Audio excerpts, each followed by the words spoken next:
کی جائے گی۔ اللہ رب العزت نے قرآن مجید میں ارشاد فرمایا وقالت اليہود لیست النصارى على شيء وقالت النصارى لیست اليہود على شيء وهم يتلون الکتاب۔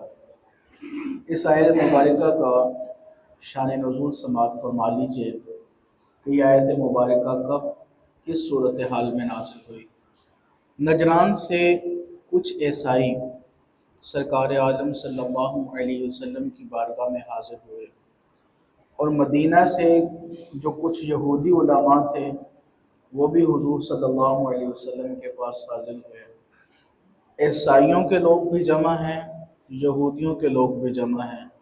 اب بارگاہ رسالت مآب صلی اللہ علیہ وسلم میں بیٹھ کر یہودی اور نصرانی ان دونوں نے آپس میں مکالمہ کرنا شروع کر دیا، آپس میں گفتگو شروع کر دی۔ گفتگو اس قدر طول پکڑ گئی کہ ان کے آپس میں مخاصمہ ہو گیا، جھگڑا ہو گیا۔ ایک دوسرے کو برا کہہ رہا ہے اور دوسرا پہلے کو برا کہہ رہا ہے۔ اب یہ سلسلہ ہو رہا ہے اور آواز بہت بلند ہو گئی۔ ایک دوسرے کو برا کہہ رہے ہیں، یہودی کہہ رہے ہیں کہ تم کسی دین پر نہیں ہو عیسائیوں سے، اور عیسائی یہودیوں سے کہہ رہے ہیں کہ تم کسی دین پر نہیں ہو۔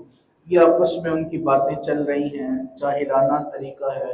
تو اللہ رب العزت نے ان کی اس نازیبا حرکت پر پوری ایک آیہ مبارکہ نازل فرما دی اور اس کا پس منظر بھی آیت میں بیان کیا۔ فرمایا وقالت الیہود، اور جو یہودی ہیں وہ کہتے ہیں لیست النصارى علی شیء، جو نصرانی ہیں وہ کسی چیز پر نہیں ہیں، مطلب چیز سے مراد کسی دین پر نہیں ہیں۔ وقالت النصارى لیست الیہود، اور جو نصرانی ہیں، جو عیسائی ہیں، وہ یہودیوں سے کہتے ہیں لیست النصارى وقالت النصارى لیست الیہود علی شیء، اور نصرانی جو ہے عیسائی یہودیوں سے کہتے ہیں کہ یہ کسی دین پر نہیں ہے، یہ کسی چیز پر نہیں ہے۔ پھر اللہ نے کیا فرمایا وَهُمْ يَتْلُونَ الْكِتَابَ، حالانکہ یہ جو دونوں گروہ ہیں، یہ دونوں ہی گروہ کتاب کی تلاوت کرتے ہیں۔ پھر آگے فرمایا وَكَذَلِكَ، اسی طرح قَالَ الَّذِينَ، کچھ لوگ کہتے ہیں لَا يَعْلَمُونَ، جو جاہل ہیں، جو علم نہیں رکھتے، مِثْلَ قَوْلِهِمْ، ان یہودیوں اور نصرانیوں کی بات کی طرح۔ یہ ان لوگوں کی بات کی جا رہی ہے جو نبی پاک صلی اللہ علیہ وسلم کے زمانے کے مشرک تھے، جو حضور صلی اللہ علیہ وسلم کے بارے میں معاذ اللہ کہتے تھے حضور کا دین تو کوئی دین نہیں ہے، یہ تو کوئی ملت اسلامیہ نہیں ہے۔ اللہ رب العزت نے ان کا بھی یہاں پر بیان فرمایا کہ کچھ ایسے لوگ ہیں جاہل جو یہودیوں اور نصرانیوں کی طرح بات کرتے ہیں۔ پھر فرمایا فاللہ، پس اللہ، یحکم، فیصلہ فرمائے گا، بینہم، ان کے درمیان، یوم القیامت، قیامت کے دن، فیما کانوا فیہ یختلفون، جس میں وہ اختلاف کیا کرتے تھے۔ آیت مبارکہ کے دو حصوں پر میں غور و فکر کی کوشش کروں گا، بات سمجھ میں آ جائے تو بہت بڑی بات ہے۔ ایک تو پہلی بات وَهُمْ يَتْلُونَ الْكِتَابَ،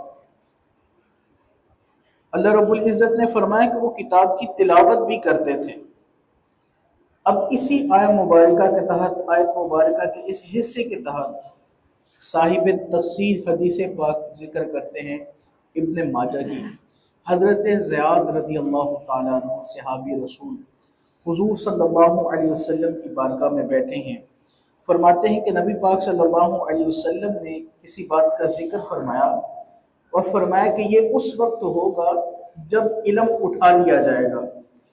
حضرت زیاد کہتے ہیں میں نے عرض کی یا رسول اللہ علیہ وسلم، علم اٹھا لیا جائے گا، اس سے کیا مراد ہے؟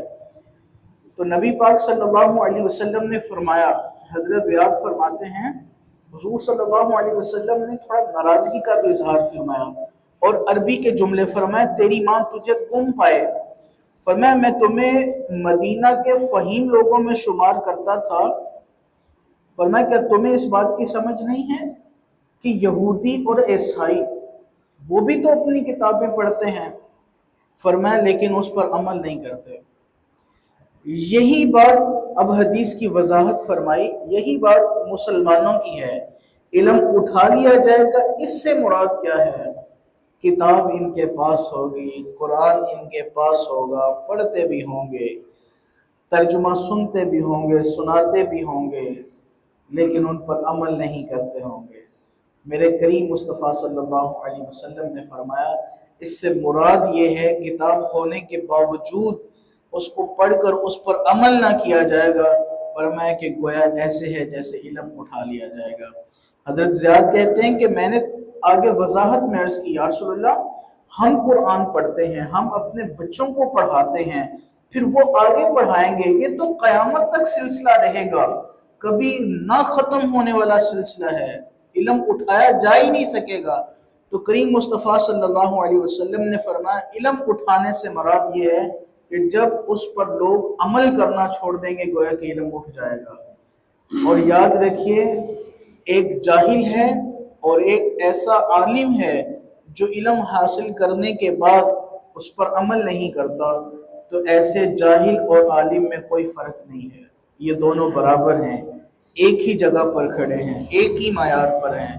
جاہل اس نے علم حاصل ہی نہیں کیا، اور عالم اگرچہ علم حاصل کر کے بیٹھا ہے، اگرچہ کسی بات کا پتہ ہے، لیکن اس پر عمل ہی نہیں کر رہا۔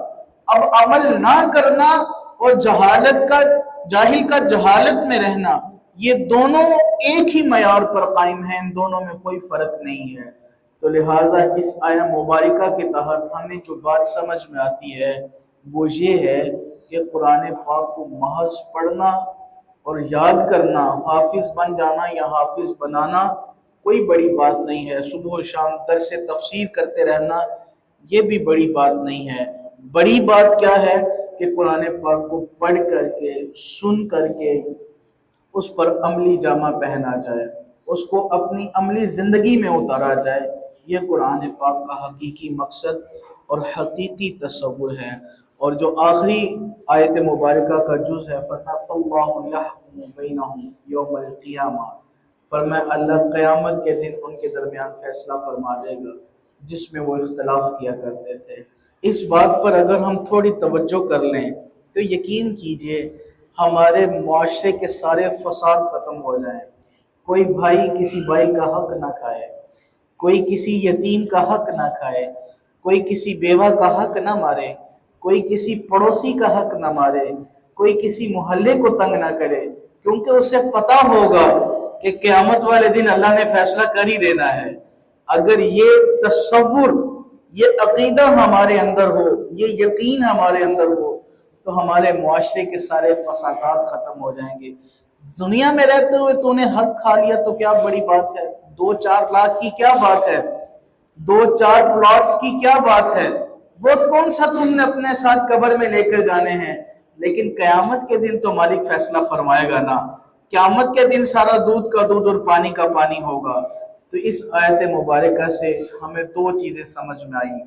پہلی بات یہ کہ محض قرآن پاک کو پڑھنا بہادری نہیں ہے، قرآن پاک کو پڑھنا یہ سعادت ہے اور اس پر عمل کرنا یہ فرض ہے۔